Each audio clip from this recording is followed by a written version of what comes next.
Quem pagará a conta dos atuais aposentados se a reforma da Previdência de Bolsonaro for aprovada? Este foi o tema central da audiência pública realizada na Câmara de Maracanaú no dia 24 de abril, proposta pelo vereador Chico Barbeiro, do PCdoB.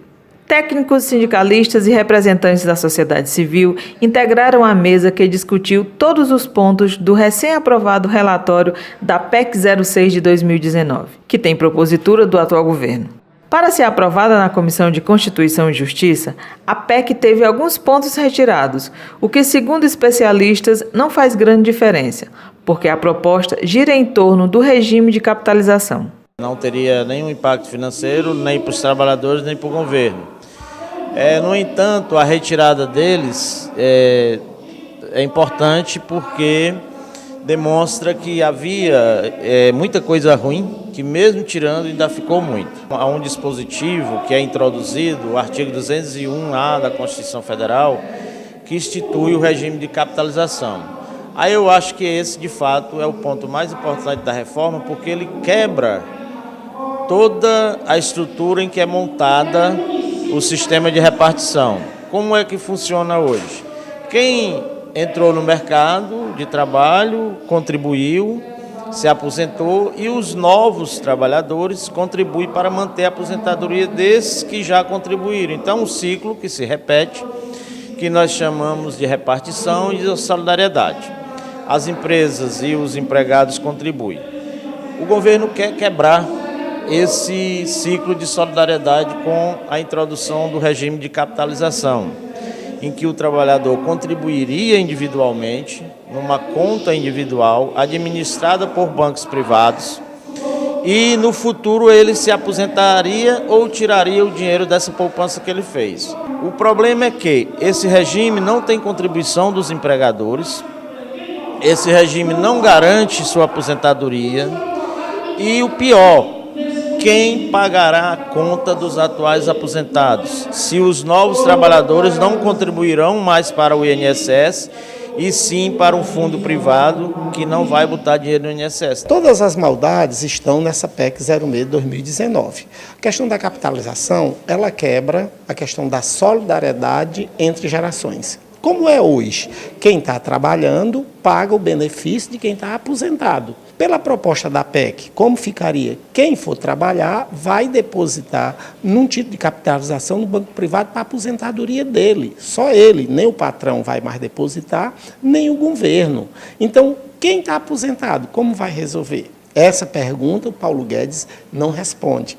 Sem se falar que esse dinheiro lá na capitalização, o banco já vai cobrar uma taxa de administração e uma taxa de carregamento. Então o trabalhador já entra perdendo. Sem se falar que pela lei da capitalização, o banco não é obrigado a devolver aquilo que ele prometeu. Pode acontecer como aconteceu com a CAPEM. A CAPEM aplicou em Tucuruí, disse que quebrou, pronto, as pessoas ficam a ver navio. E a outra medida horrenda é a desconstitucionalização. O que é isso?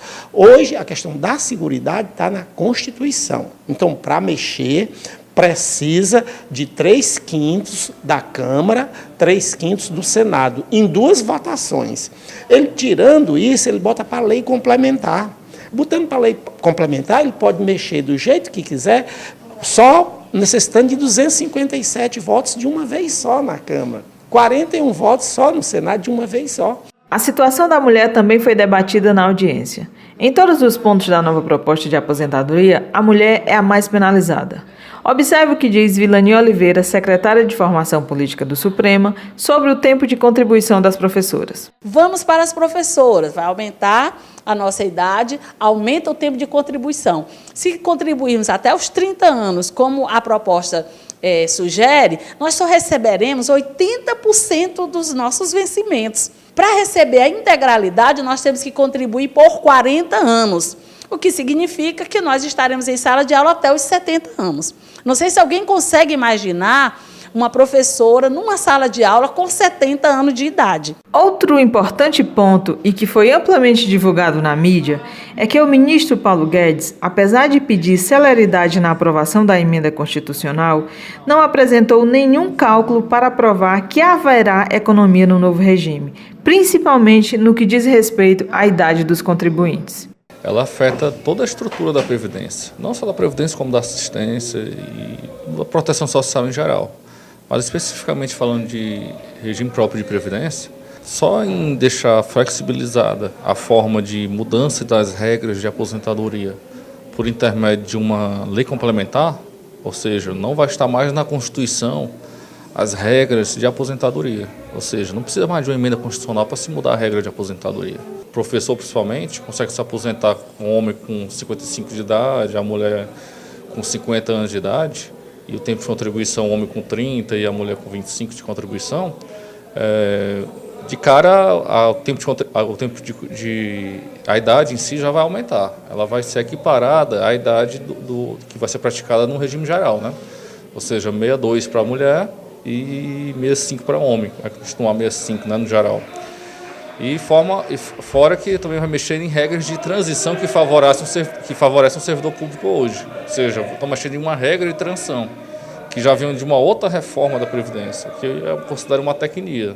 Uma regra de transição não tem mal que se mexer, né?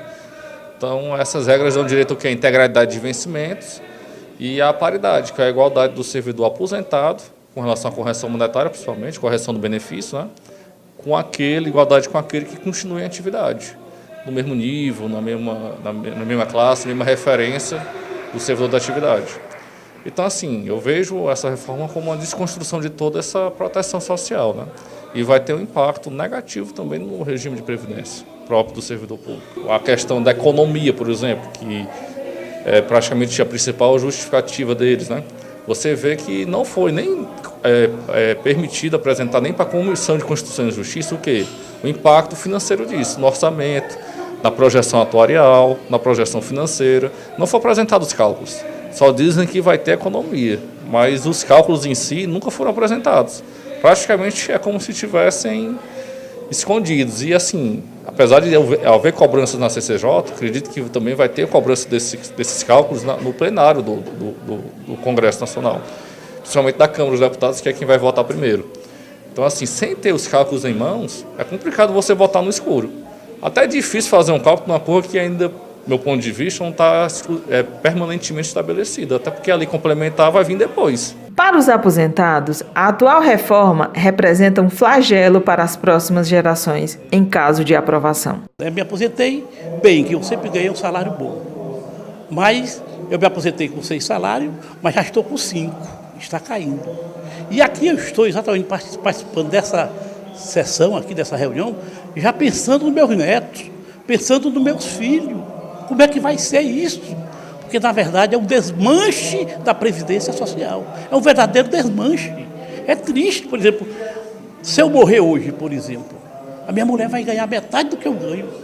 Apesar de ganhar um salário razoável, não está dando, porque eu tenho netos, eu ajudo o filho, eu ajudo o neto, eu ajudo tudo. Eu estou exatamente aqui, não mais por mim, que eu já estou indo. Estou com quase 69 anos de idade. É por eles.